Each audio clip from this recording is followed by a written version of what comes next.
des députés convoque le ministre de la Défense, Hervé Denis, pour s'expliquer sur son choix unilatéral, cavalier même, visant à mobiliser les forces armées d'Haïti en dehors de toute norme juridique et sans l'avis du pouvoir législatif.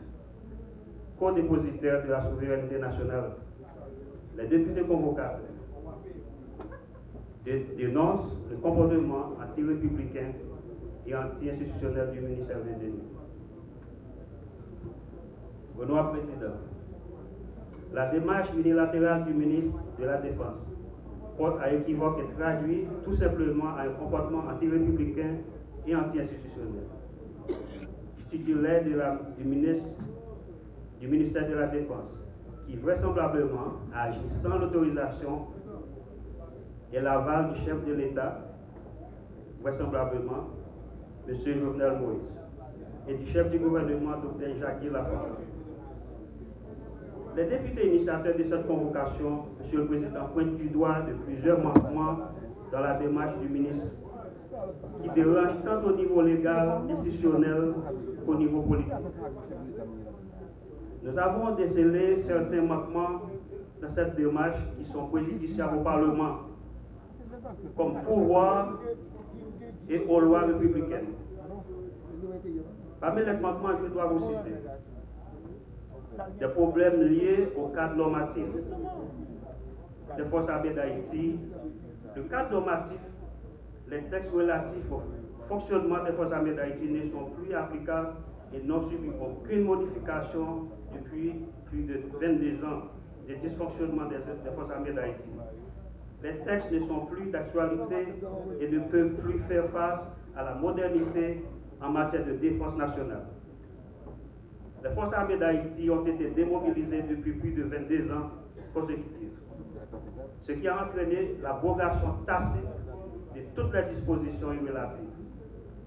Plus de 22 ans après, les lois, les décrets relatifs aux forces armées d'Haïti n'ont bénéficié d'aucune évolution, voire mise à jour.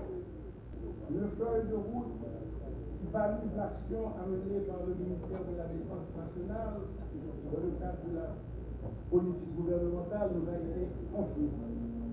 Troisièmement, toutes les démarches conduites à ce jour par le ministère de la Défense nationale répondent aux missions qui lui ont été assignées et se réalisent sous le contrôle de la gouverne des plus hautes autorités de l'État. Quatrièmement, comme toutes les autres sphères de l'activité gouvernementale, ma présence au Parlement aujourd'hui répond au prescrit de la Constitution qui fait du pouvoir législatif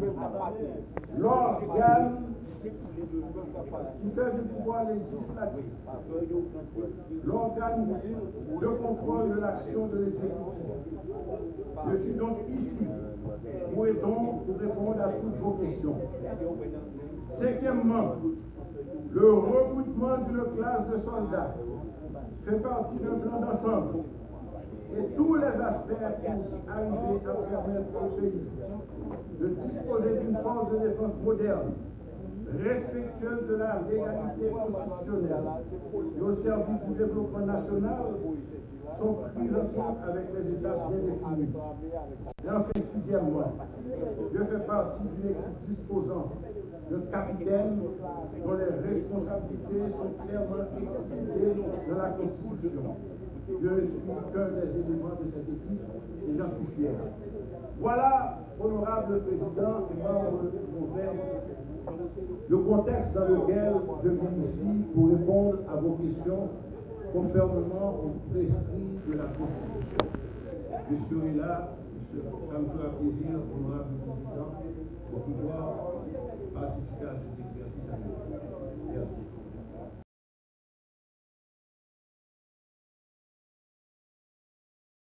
Est-ce que toute disposition là, pour l'école a ouvert normalement 4 septembre, et est-ce qu'il y a ça, nous avons besoin d'attendre, nous avons une grève qui peut déranger le système. Est-ce que nous avons anticipé et ça. Et ensuite, nous allons aller dans le résultat baccalauréat pour l'année. Ministre, on dit qu'on passe 14 ans dans le système.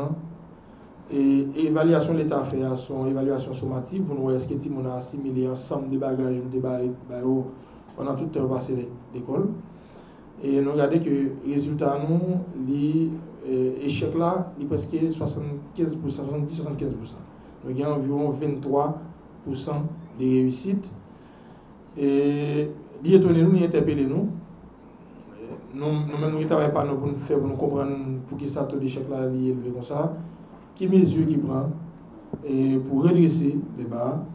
Est-ce que ni privé ni public, parce que nous allons parler de l'école publique seulement pour l'inspection, est-ce que l'inspection scolaire, il y a des consignes qui passent pour année ça, qui mesure capable pour contrôler le processus enseignement-apprentissage? Et est-ce qu'il y a des mesures qui prend pour une bibliothèque dans l'école, pour un laboratoire dans l'école, parce que l'école non théorique, c'est à carré seulement le fait, surtout l'école publique. Est-ce qu'il y a des mesures d'accompagnement, non seulement dans l'école publique, mais dans l'école privée? Et le ministre nous a annoncé pour l'école là, il y a une assistance qui va le bailler normalement avec fonctionnaires publics, les qui sont dans la fonction publique là. Et le ministre, il y a un élément fondamental dans le système, c'est l'école privée. D'ailleurs, le ministère, ça a comme quantité personnelle dans le système éducatif là, par en pile par rapport à privé.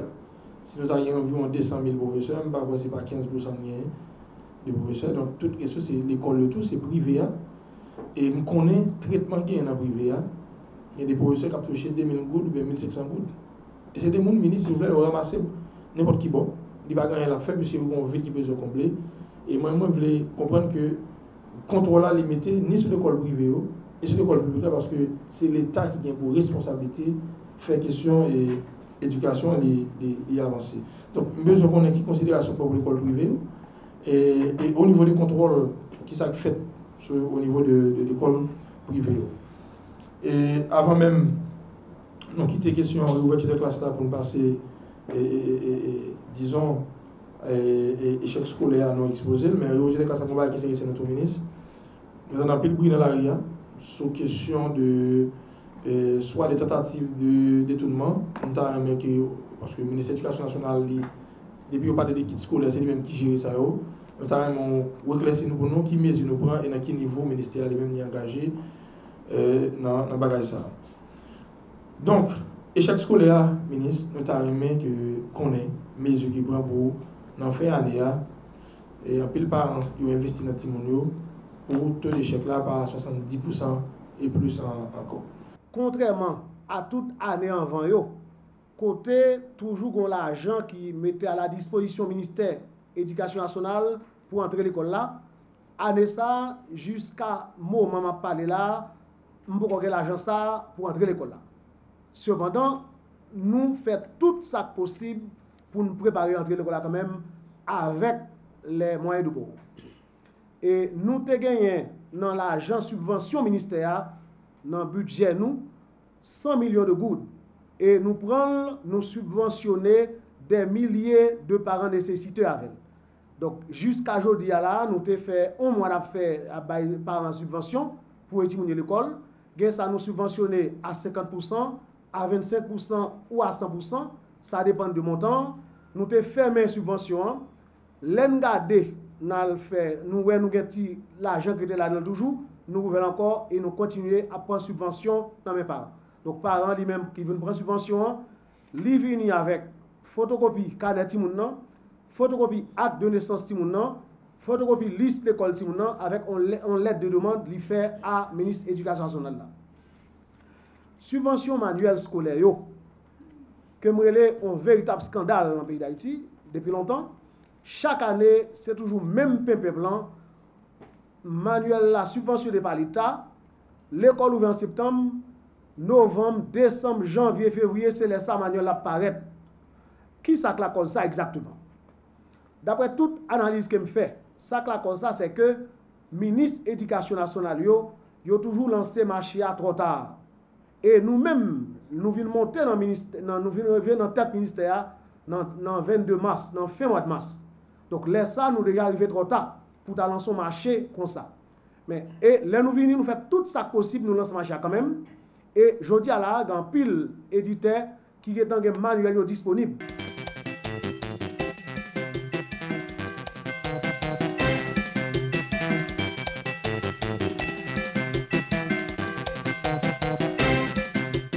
Loi de finances 2017-2018, particulièrement vos crédits. Monsieur le recteur, la Constitution nous fait le devoir de vérifier avec vous la pertinence de vos crédits. Les crédits, par exemple, les crédits de fonctionnement. Vous avez un crédit de fonctionnement de montant de 1,2 milliard de gouttes et un crédit d'investissement de montant de 259 millions de gouttes pour l'investissement, qui vous donne un total de 1,5 milliard de gouttes pour l'exercice 2017-2018. Nous, les membres de la commission, nous aimerions avoir des informations détaillées, bien comment vous allez exécuter ce budget sur l'exercice 2017-2018. Nous sommes une institution qui doit se réformer profondément. C'est le sens d'ailleurs de ce plan stratégique, mais chaque année, nous sommes en train de fonctionner dans une précarité extrêmement grande, et ce qui fait que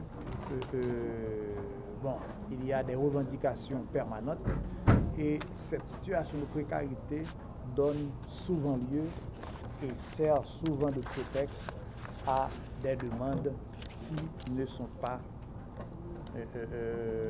toujours celles que les gens veulent vraiment exprimer. Alors, je dois dire, pour montrer en moyenne, une université doit avoir un professeur à plein temps pour 20 étudiants, pour l'encadrement des étudiants. Et ce montant, probablement dans un pays comme le nôtre, dans un pays en crise, où la famille est également en crise, ce chiffre devrait être encore plus important. Alors, ce qui, si on le rapporte au nombre d'étudiants que nous avons dans notre université, nos 30 000 étudiants, ça veut dire que nous aurions dû avoir 1500 professeurs à plein temps. Combien nous avons actuellement? À peine 300. Si je me réfère également à la moyenne mondiale des dépenses, du pourcentage du budget devant être alloué, disons, à l'enseignement supérieur, ou de manière plus précise, si je prends les dépenses par étudiant, le niveau mondial est de 4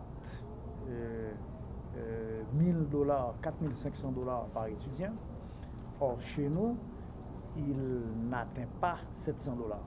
Ce qui fait que si je fais ce calcul par rapport au nombre d'étudiants que nous desservons, ce montant devrait être de 8 milliards de gouttes. Bon, bien entendu, dans le pays, nous connaissons les problèmes du pays, nous n'allons pas demander 8 milliards de gouttes, mais ceci montre de manière très claire combien le montant qui nous est alloué est un montant nettement insuffisant, qui fait que nous stagnons de manière permanente, alors que nous savons quoi faire pour réformer notre université, nous savons quoi faire pour donner un peu plus de chance à la jeunesse.